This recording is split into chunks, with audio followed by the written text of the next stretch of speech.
Capítulo 2. TT. Hola, en este capítulo nos acompaña una persona muy importante. Ella es Esther Roa Durán, una mujer que acompaña desde el amor, es tía, es hermana, es prima y es amiga. Pero sobre todo es una mujer que ama libremente y hoy decide compartir un poco de su historia con nosotros. Tengo el honor de llamarla mi tía y me encantaría que la conocieran un poco más. Bueno, pues bienvenido a un episodio más de Diversidad en la Diversidad, un podcast que busca visibilizar a la comunidad LGBTTIQ+, y a las disidencias sexogenéricas en la Ciudad de México. Bueno, primero me gustaría saber cómo estás y presentarnos. Yo soy pues María Roa y en el equipo hay otras 3 chicas que son María Ochoa Arbizu, Gelda Silva Hernández y Elizabeth Rubí de la Paz. Pues nosotras 4 en conjunto somos alumnas del sexto semestre de la carrera de Pedagogía en la Facultad de Filosofía y Letras y actualmente estamos cursando una materia que se llama Interculturalidad. Entonces este es como nuestro proyecto para poder acreditar la materia y aparte pues como lo dijimos desde el inicio para visibilizar un poquito más a las disidencias sexuales. Ahora sí, aunque ya te lo pregunté, una vez más te voy a preguntar si tenemos permiso para poder grabar la sesión. Sí, totalmente, de acuerdo. Ok, ahora sí, entonces, pues me gustaría que te presentaras tu nombre, cómo te gusta que te digan y cuáles son tus pronombres. Bueno, hola, yo soy Esther Roa, y pues en general todo el mundo me dice Tete. Todo el mundo me llama Tete, ¿ok? Entonces, bueno, no hay problema. Bueno, pues yo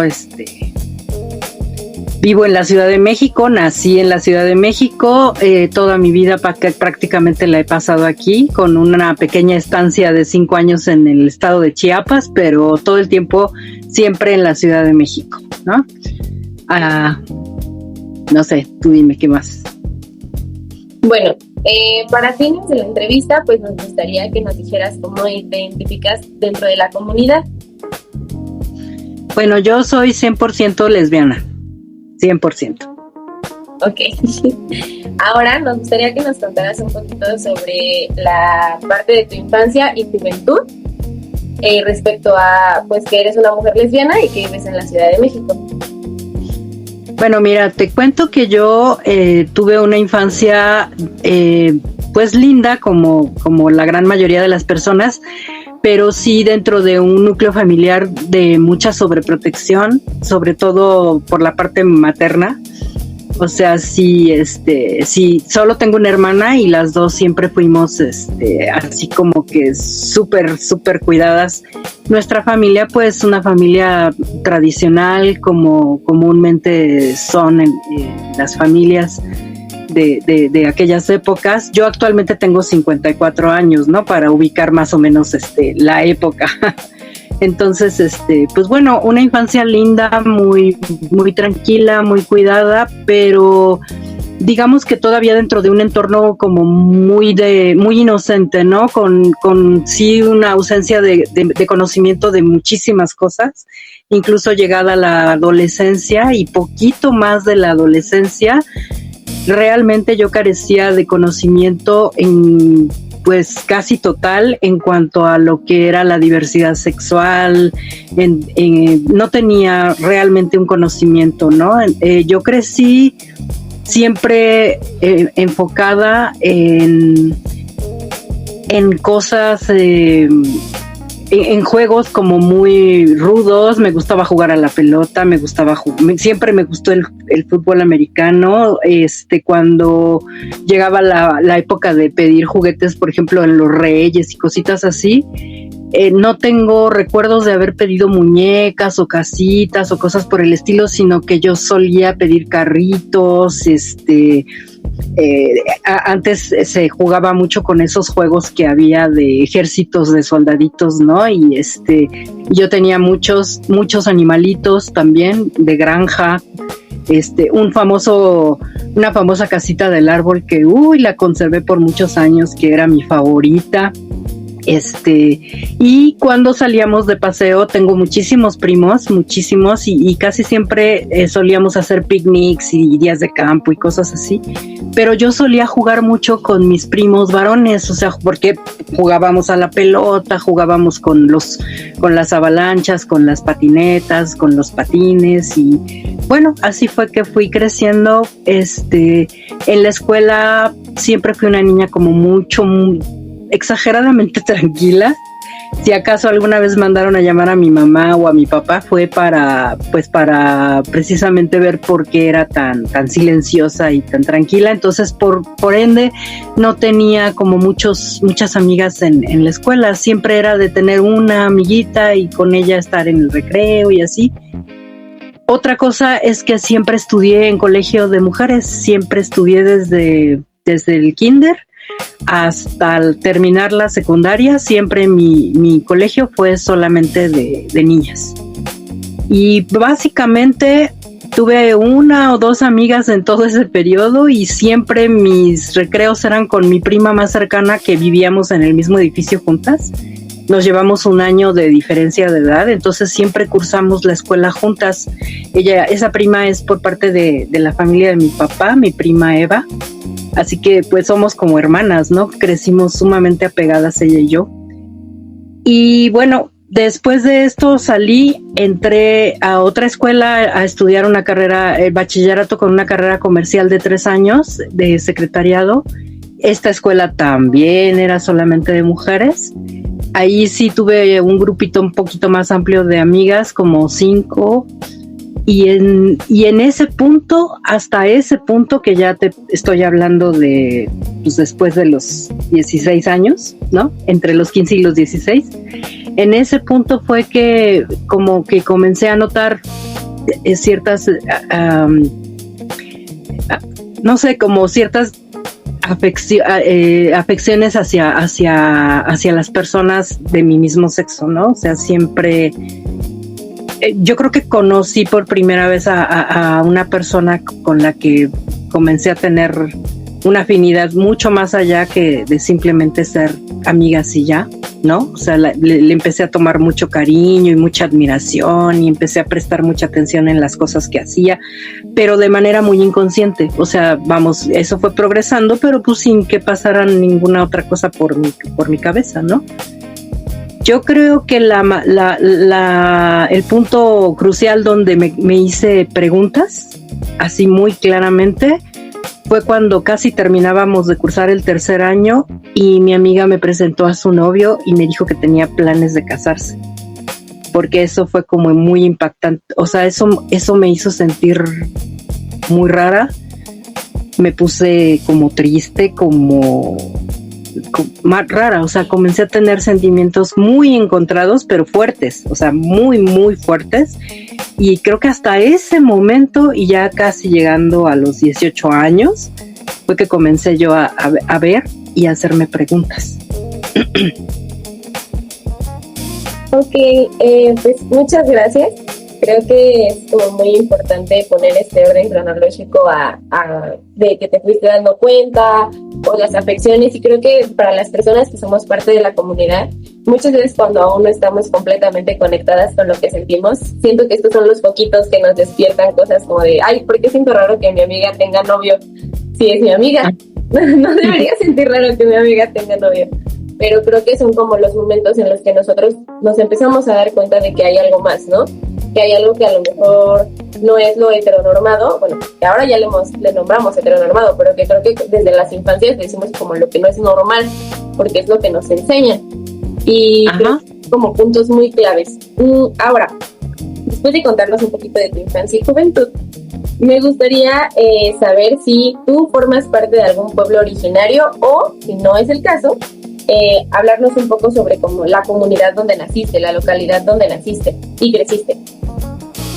Pues no, básicamente de un pueblo originario no soy, pero soy de una, digamos que de una colonia muy popular aquí en la Ciudad de México. Yo viví muchos años, bueno, desde que nací, viví en la colonia Doctores, que por mucho tiempo fue así como etiquetada por ser un lugar un poco peligroso, como que había de repente como delincuencia y esas, pero delincuencia de aquella, vuelvo a aquellas épocas, ¿no? De que te robaban el coche, de que te asaltaban, pero no como la que hay ahora, que es muy salvaje y que es otro tipo de cuestión, ¿no? Muy riesgosa y que pues además ya se extendió no solo por la ciudad, sino por el país.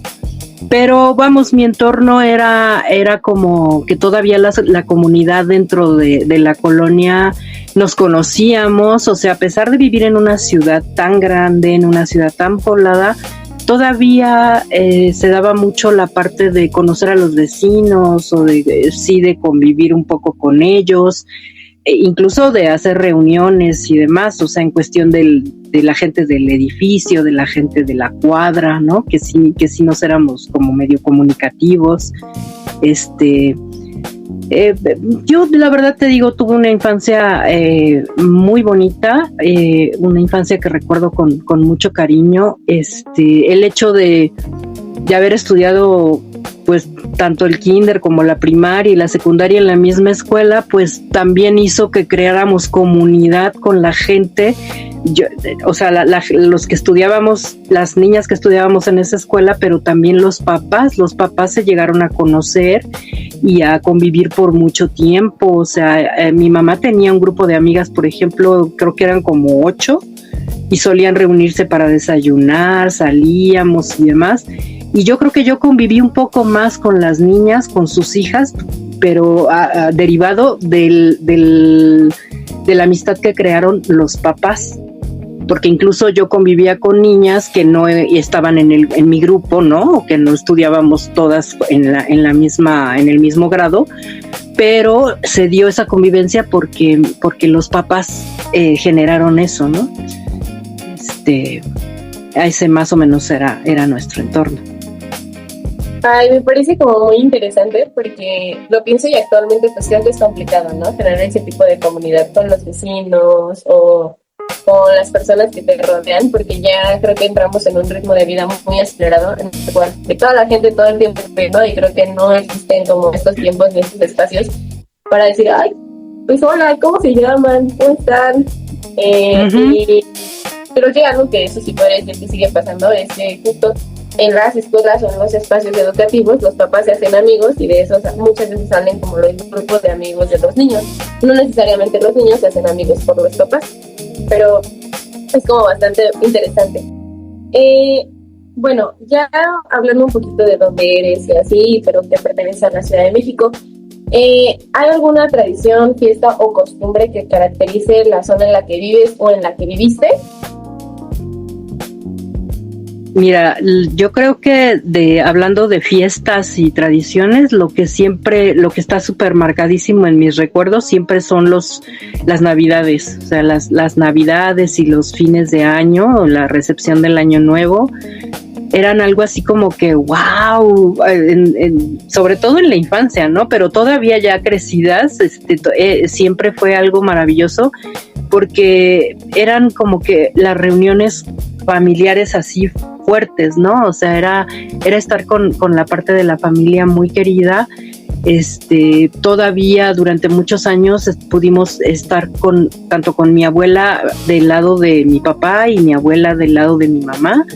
Siempre una fiesta con una, la otra fiesta con la otra. Pero eso para mí es súper, súper valioso. O sea, yo los recuerdos que tengo de mis abuelas son un tesoro así, wow, enorme.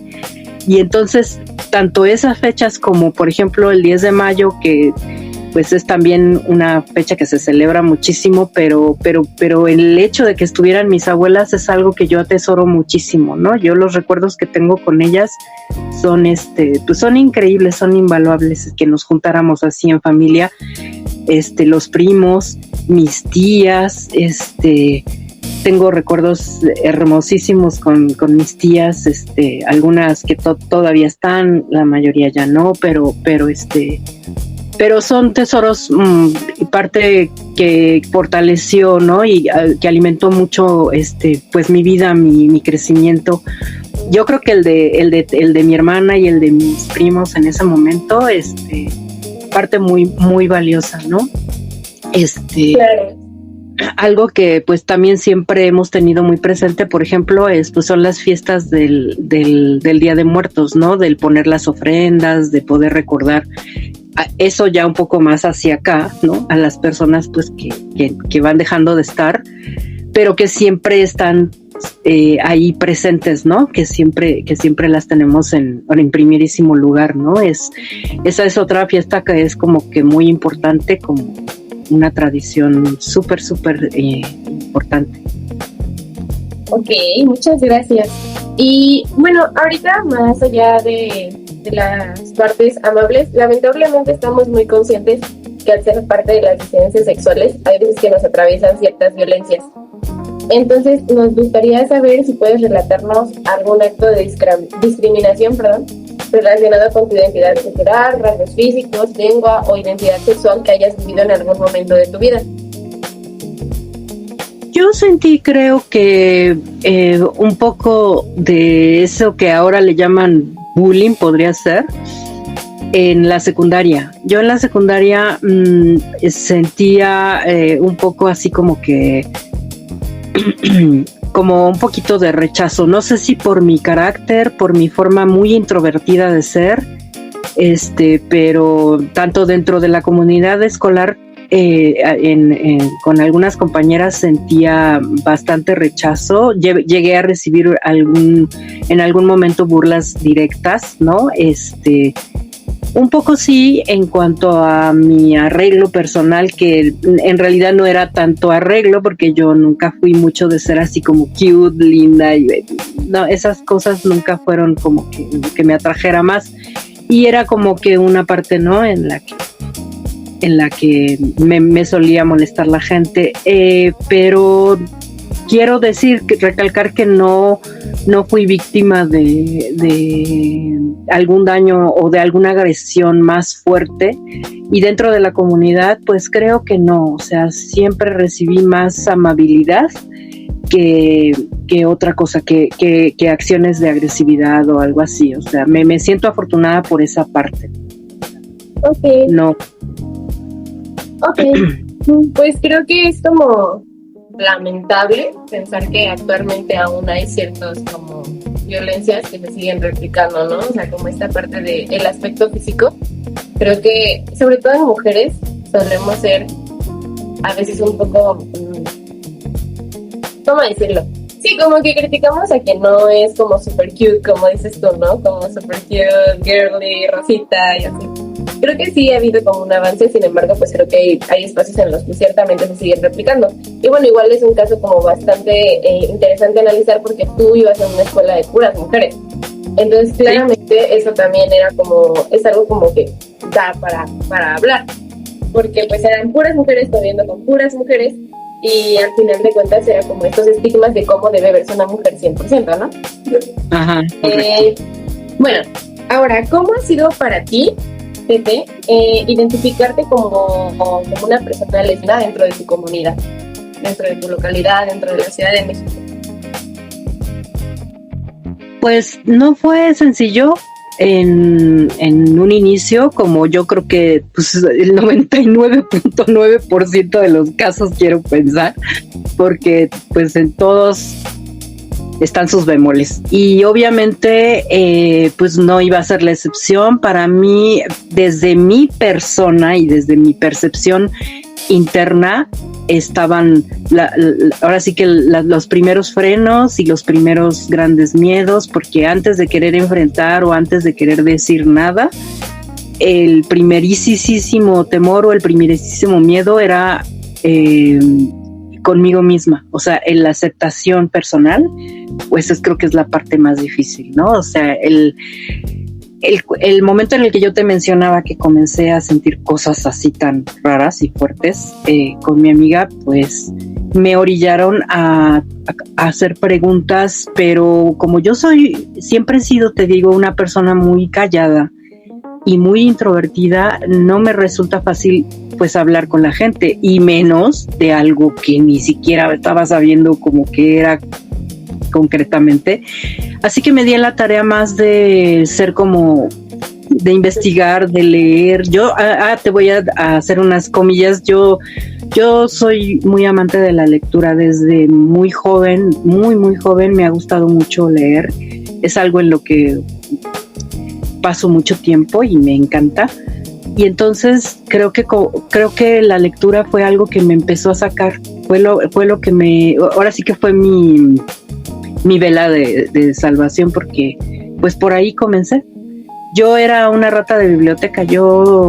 Algo que disfrutaba mucho era irme a meter a las bibliotecas y sacar libros y sentarme a leer, y pasaba horas y horas leyendo en las bibliotecas. Todavía suelo hacerlo, cosa que ya pues como que la gente ha perdido mucho el hábito a veces de visitar una biblioteca, ¿no? Y bueno, pues esa fue como que mi primer de primera mano, lo que yo utilicé para comenzar a averiguar.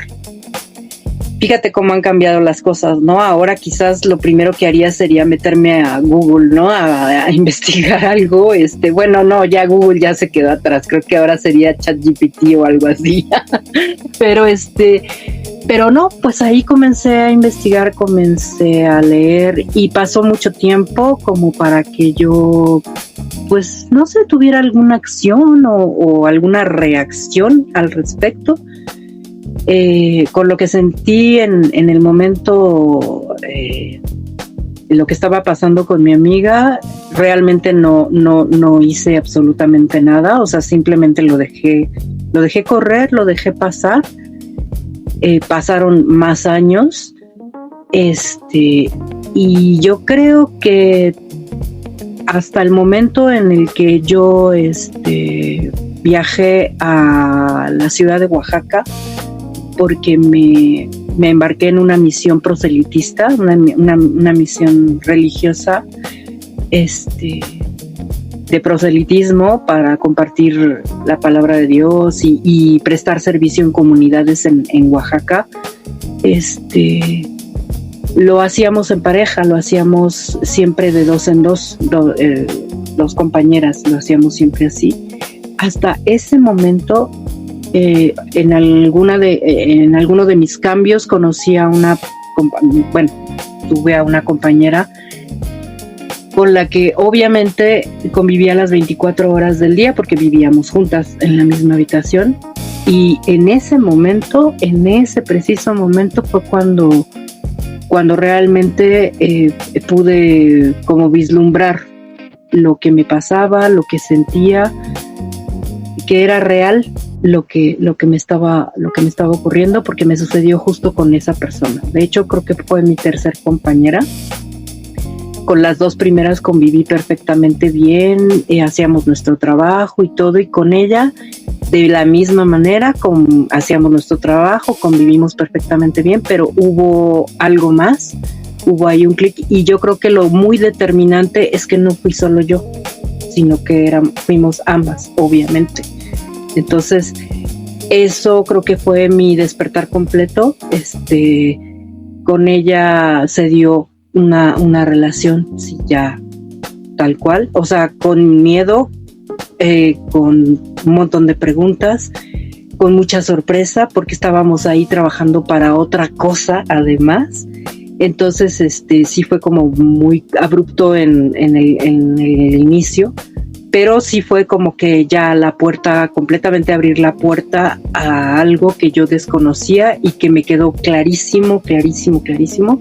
En ese momento pude decir abiertamente a mí misma que yo tenía ese sentimiento por ella, porque tenía una atracción fuerte y que se trataba de una mujer, y no me molestaba en absoluto. O sea, se me abrieron ahora sí que todas las respuestas, ¿no? Comenzaron pues a dárseme las respuestas.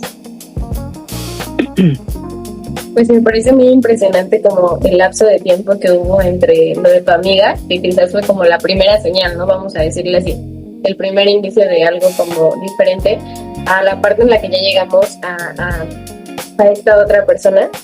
Pero justo creo que ahorita mencionaste algo como que tú lo buscaste en libros, pero actualmente sí es una realidad que la mayoría, no voy a decir como que la mayoría de las personas, pero que muchas de las personas que somos de la comunidad, de las primeras cosas que hicimos cuando lo sentimos fue googlearlo. ¿Qué es ser gay? ¿Por qué me gustan las niñas? Y es algo real, o sea, y es algo que sigue pasando, ¿no? Y creo que justamente a nosotras, por ejemplo, que estamos en el área de la educación, nos pone a pensar mucho cómo debería abordarse esto desde la educación para que no existan estas preguntas a Google, sino para que sean como respuestas certeras que puedan tener al alcance pues mucho más rápido, ¿no? Ahora, este es como otro tema que nos gustaría tocar, que igual creo que no lo comenté al inicio de la sesión, pero tú puedes decidir contestar o no contestar alguna pregunta y está bien. ¿Cómo fue el abordarlo ya en tu familia?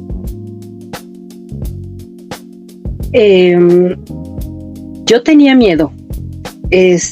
Mi familia siempre fue muy cálida, muy comprensiva, siempre hubo una buena comunicación, pero precisamente por la educación que yo tuve, no te mencioné, pero la escuela esta en la que estudié tantos años era una escuela además de estas que no sé si todavía las hay, pero en aquella época sí solía haber muchas escuelas que tenían este carácter un poco religioso, que estaban de hecho regidas por cierta orden o por cierta comunidad. En este caso la escuela estaba como dirigida por una organización que se llamaba Teresiana, que era un poquito como si fueran mujeres célibes, que no eran precisamente monjas que vistieran hábito, pero eran mujeres que practicaban el celibato, ¿no? O sea, se dedicaban pues a la docencia y a la educación religiosa, ¿no?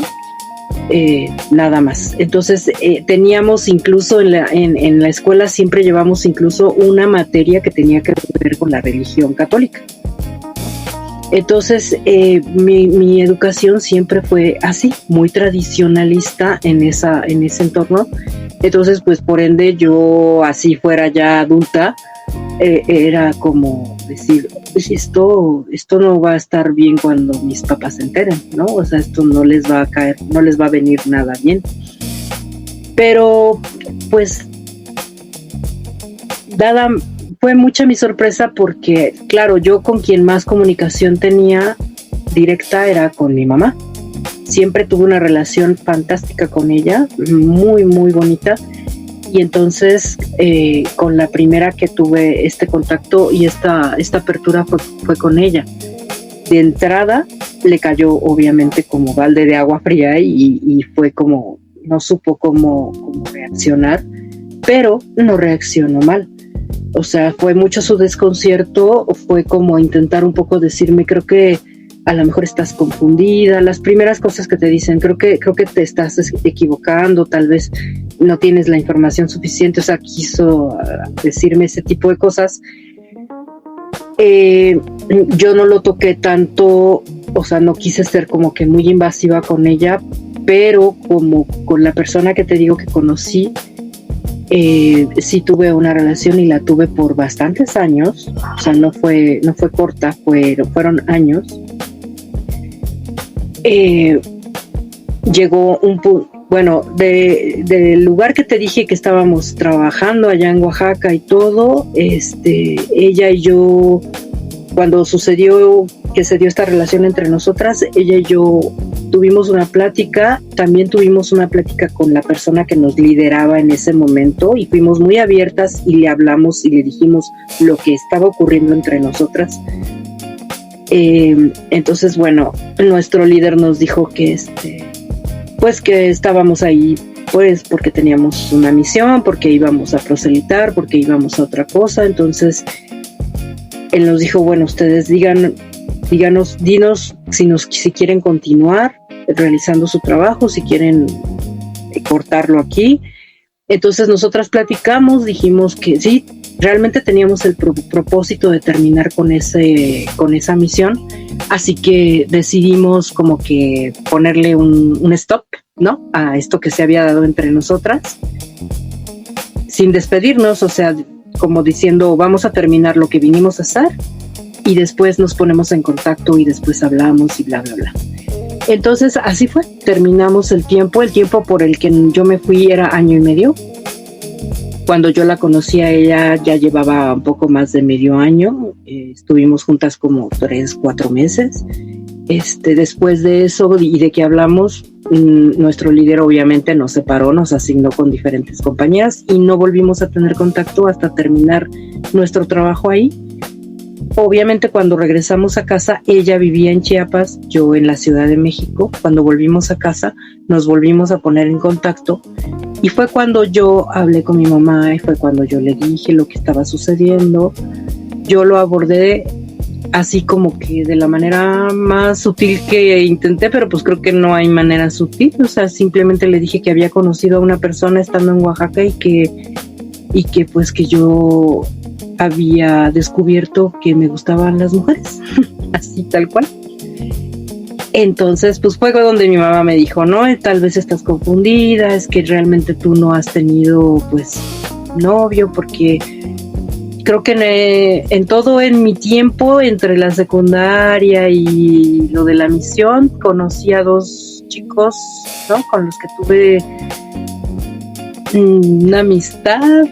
Uno de ellos que sí me propuso que fuéramos algo más, pero yo sentía una repulsión, un rechazo así como en automático. O sea, en el momento en el que él se acercó a mí con 2-3 palabras de algo más, yo sentí algo así rarísimo que decía no, pero era fuerte, o sea, era algo así que salía de mí así, y pues yo decía, ¿qué pasa, no? Pues porque además personas lindas con las que me llevé bien mientras convivimos como amigos, así, pero esto era natural, ¿no? Ese rechazo era como, me salía de forma muy natural. Entonces sí, nunca tuve yo contacto con un varón que no fuera así para jugar y para platicar y para compartir conocimiento. Por ejemplo, a esta persona la conocí porque estudiaba inglés en una escuela aparte de mi colegio, ¿no? Estudié un tiempo inglés, era mi compañero en las clases de inglés, pero nada más. Y entonces mi mamá decía, bueno, no has tenido realmente no te has dado la oportunidad de tener un novio de X, pero pues no, es que ni por aquí quería yo darme esa oportunidad, ¿no?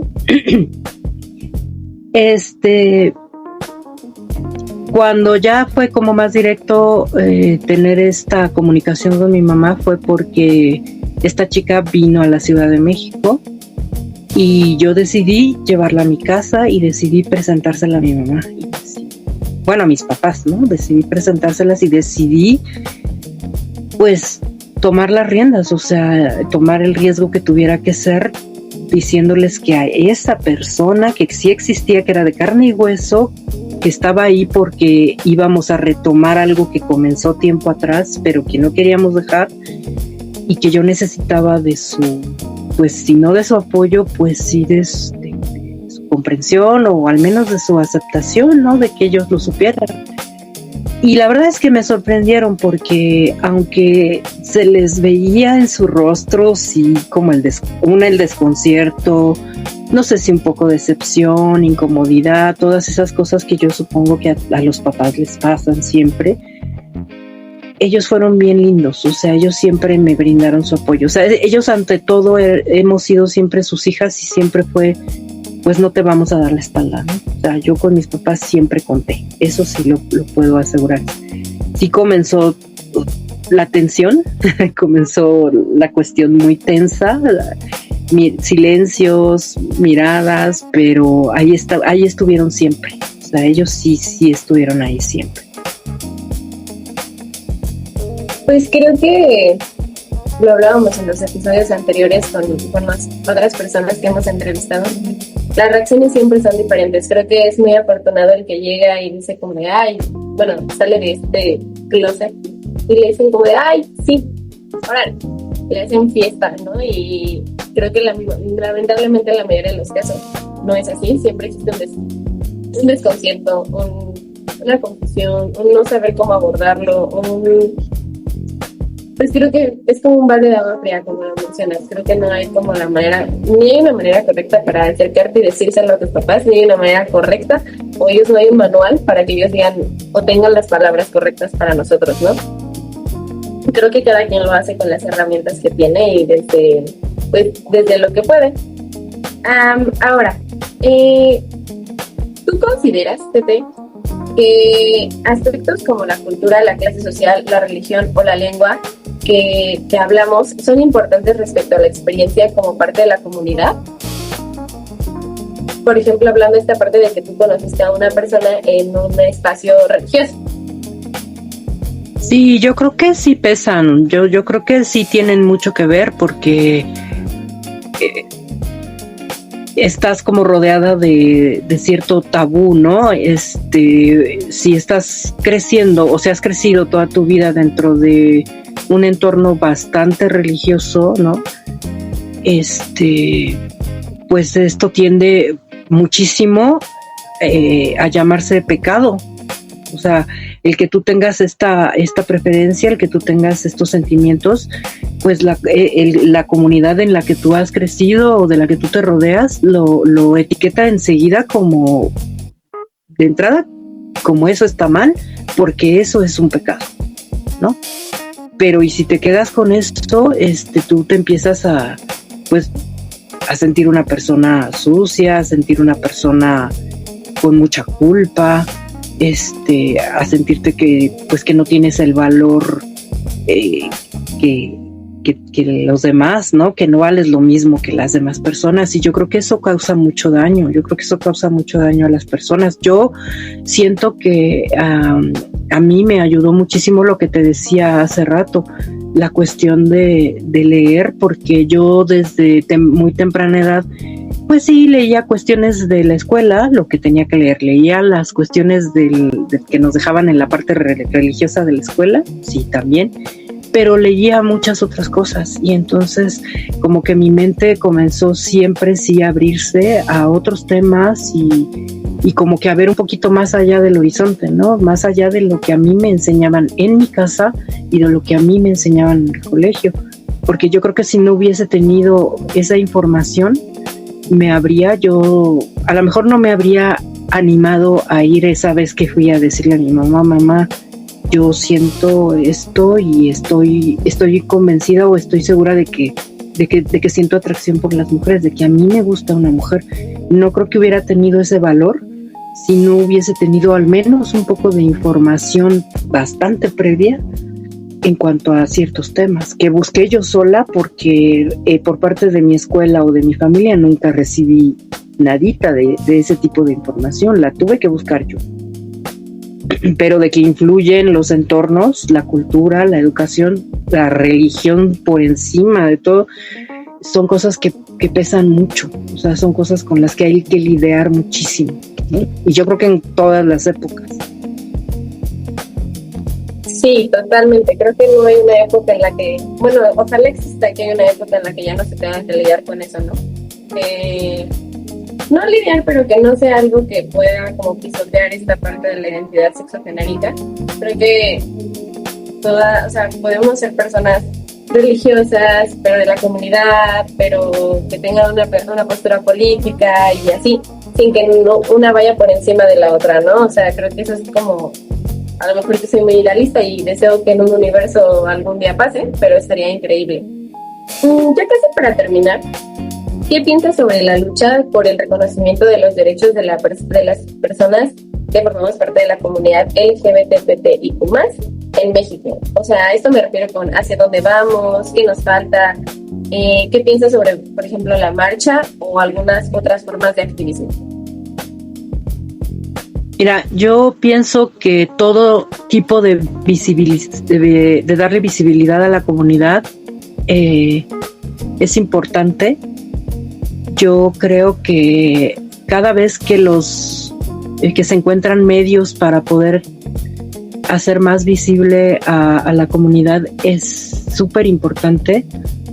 La marcha creo que pues es algo que le da muchísimo esa visibilidad aquí en esta ciudad y en el mundo entero.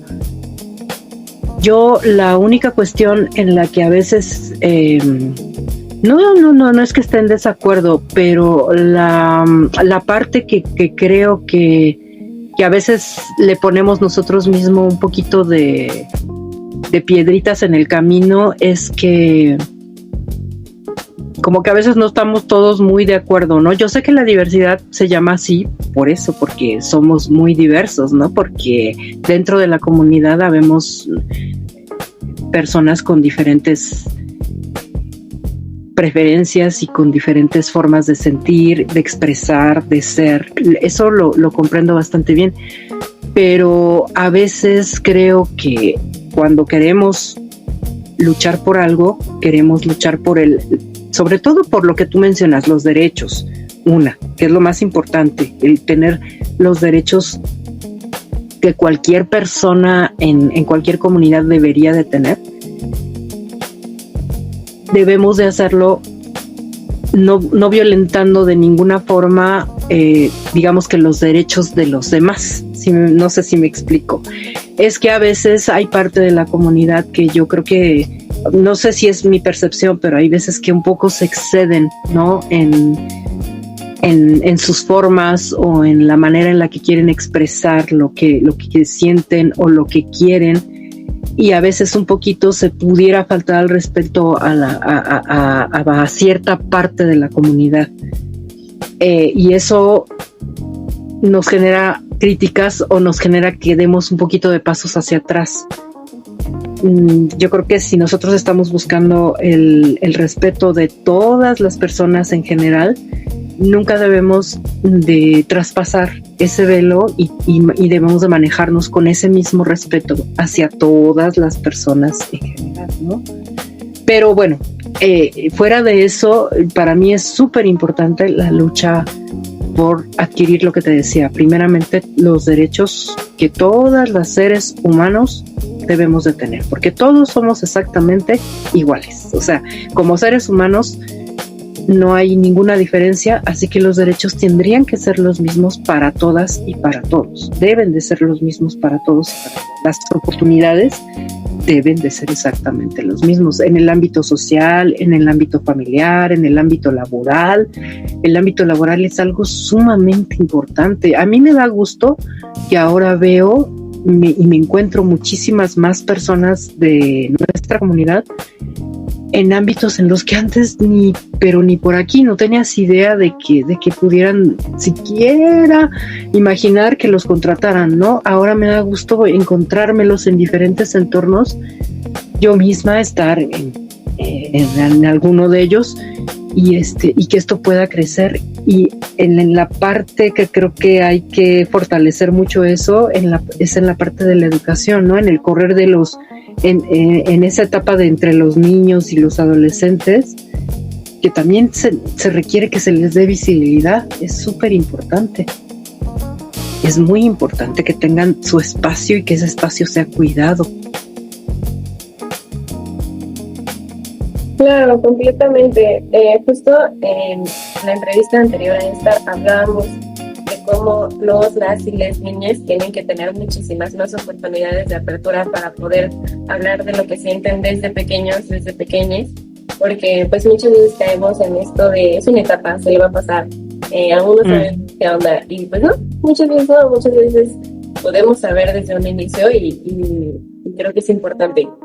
Para terminar, si pudieras decirle algo a tu yo del pasado, ¿qué le dirías y por qué? Lo primero, lo más importante que le diría, que no tuviera miedo, que no hay que tener miedo, que no hay absolutamente nada que temer. Yo la verdad es que me siento sumamente tranquila, me siento muy satisfecha con las cosas que han ocurrido en mi vida a lo largo de todos estos años. Y a mi yo del pasado le diría que todo está bien, o sea, que todo ha salido maravillosamente bien, que no me arrepiento absolutamente de nada, y que soy la persona que quiero ser, o sea, que soy esa persona, que me siento muy, muy orgullosa de la persona que soy, de la mujer que soy, que me quiero mucho, que pues que siento admiración por las cosas que he conseguido, o sea, porque sin dejar de ser esa persona tranquila, esa persona ya no tan bárbaramente introvertida como solía ser de joven, pero sí soy seria, soy tranquila, soy muy de mi casa, soy muy de mi hogar. Así, siendo así, he podido tener un entorno lindo en cuanto a esta parte de la diversidad. He conocido personas sumamente valiosas. Eso ya no te mencioné que estuve casada 10 años con una linda persona que me enseñó cosas increíbles, o sea, 10 años que también están ahí en el pedestal de mis tesoros, porque fueron 10 años muy, muy, de mucho crecimiento, muy valiosos. Y entonces, pues me siento muy contenta. O sea, eso es lo que yo le diría a mi yo del pasado, que no hacía falta tener absolutamente nada de miedo, porque he logrado alcanzar, pues, a reconocer y a ser la persona con la que estoy muy satisfecha, con la que me siento plenamente feliz, muy tranquila y muy contenta de ser miembro y parte de esta comunidad. O sea, muy tranquila de verdad de ser quien y cómo soy, de sentir como siento. Ok, muchas gracias, qué bonito. Pues esta sería la última pregunta de la entrevista, por lo que te queremos agradecer, Tete, por prestarnos tu tiempo y tu espacio para responder las preguntas. Sobre todo por brindarnos la confianza y compartir tantas experiencias con nosotros. Te voy a mandar el link del canal de YouTube donde se van a publicar las entrevistas. Y pues nada, eso sería todo. Bueno, yo te agradezco muchísimo por haberme tomado en cuenta para este proyecto que ahora que lo mencionaste, que es un proyecto entre ustedes 4 importante, pues me siento honrada de que me hayan tomado en cuenta mi opinión, y pues nada, gracias, aquí estamos siendo parte de la comunidad. Qué interesante lo que nos menciona Tete, ¿verdad?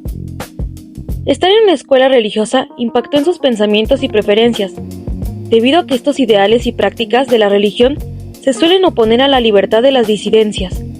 En este caso, después de salir de la escuela, tuvo miedo de lo que pensaran sus papás, por sus preferencias, debido a esta educación que recibió. Nos da mucho gusto que sus papás la apoyaran. Es un gran análisis, ya que muchas personas pertenecientes a la comunidad son excluidas de espacios religiosos, cuando este forma parte de la discriminación. Así es, como lo menciona Eli, Tete ha tenido una vida sumamente interesante. Nos invita a reflexionar sobre cómo los espacios religiosos no son espacios donde el cariño deba de estar aislado. Cómo la formación que tenemos no debe influir en lo que sentimos y al llegar a la vida adulta podemos decidir por nosotros mismos. Los invitamos a reflexionar de estos espacios, a sentirse parte de ellos si es que así desean y a jamás excluir a alguien por sus preferencias o por sus gustos.